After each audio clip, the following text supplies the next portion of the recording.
And joining us now, Michigan's Attorney General Dana Nessel. Thank you so much for being with us today. So first, I would love your reaction to what we saw in court there with Letitia James and what our previous panel had to say about it.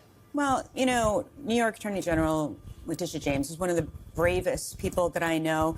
She is an honorable person of great integrity. That's how she's served. And we've served together now since 2019 when we were both elected in 2018.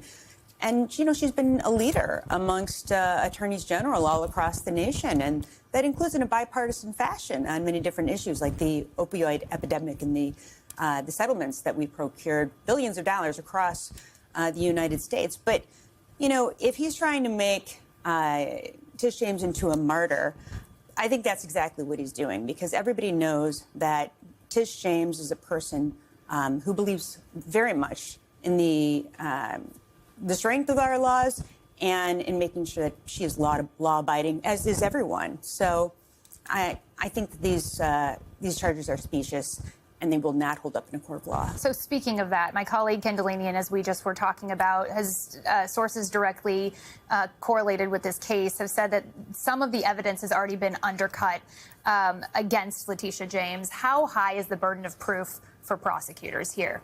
Well, it's the same as always, right? That they must prove each and every element of a crime beyond a reasonable doubt. But honestly, I don't know that this case will ever see a jury, because there are so many valid motions that can be made in order to throw out these charges. I don't know that they stand up, even if you were to believe each and every word of the indictment. You know, it seems unlikely as though there's any merit to these charges. But, you know, when I say good luck getting a jury to convict upon this, I see a 0% chance of any conviction against Tish James. So you're talking about the merits, but then we also have the challenge to the legality of Lindsay Halligan's position in the first place. How much water do you think that that argument will hold with the court? Well, I think it might hold a great deal. And we've seen these challenges in many different districts around the country where we have people who have been just illegally appointed. This is so unusual. In, you know, every other presidency, you appoint somebody to be the U.S. attorney for a particular district, and they're confirmed by the Senate. And they seem to have completely skipped that process under this president. And the president thinks he can have anybody that he wants under any circumstance he wants. And sometimes it's just his own personal attorney, because that's the only one who would engage in this circus of legal proceedings that, again, have no merit and are completely unethical. So when you see the firings, the resignations, the appointments, the prosecutorial musical chairs, if you will, where does that leave the Justice Department? I think they've made a mockery of the Department of Justice. And we know that not just from these criminal cases where every time the president suggests that someone should be charged, they magically end up being actually indicted. But we see that as well in the many civil cases that the Democratic attorneys general have brought against the Department of Justice. And so many times, you know, you have situations where these attorneys come into court completely unprepared.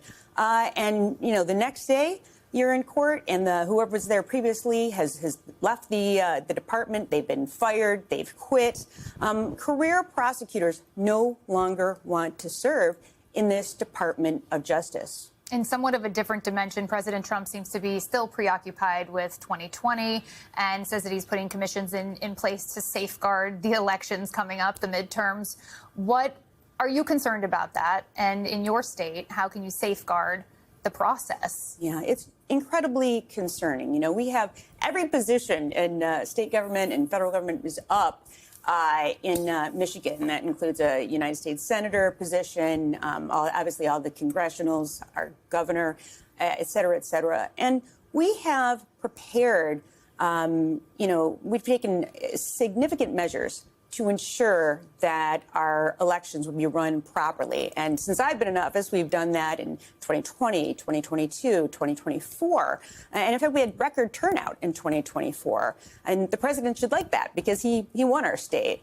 But the fact of the matter is, what we know about this president is he only considers an election to be authentic if he wins it or the candidate of his choice wins it. And there's just so many things that the federal government can do to undermine free and fair elections. And I'm very afraid that we're going to see that in our state. We will try our very hardest at the state level to make sure that clerks around the state, that voters, that everyone is following the law. But it gets more and more challenging when you don't have the support of the federal government. Okay, so talking about elections, you know, we covered the midterms, but now we are seeing Steve Bannon, one of President Trump's previously most trusted confidants and advisors, talking about the real possibility that President Trump could seek a third term. I want to listen to what he had to say and get your thoughts.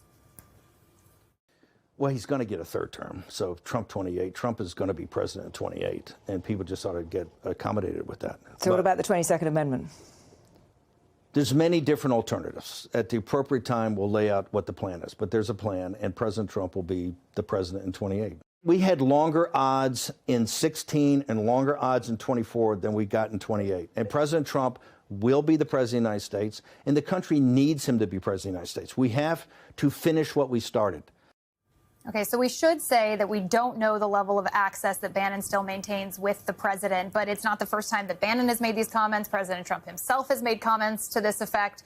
At what point should we be taking all of this seriously? Now. I mean, he's selling, merchandise that says Trump 2028 on it. But some would say he's just trolling us. So how do you respond to that? No, he's been saying this for a long time. I think when he says something, we ought to believe him. And I think he has no intent in leaving office. He's going to completely disregard the 22nd Amendment.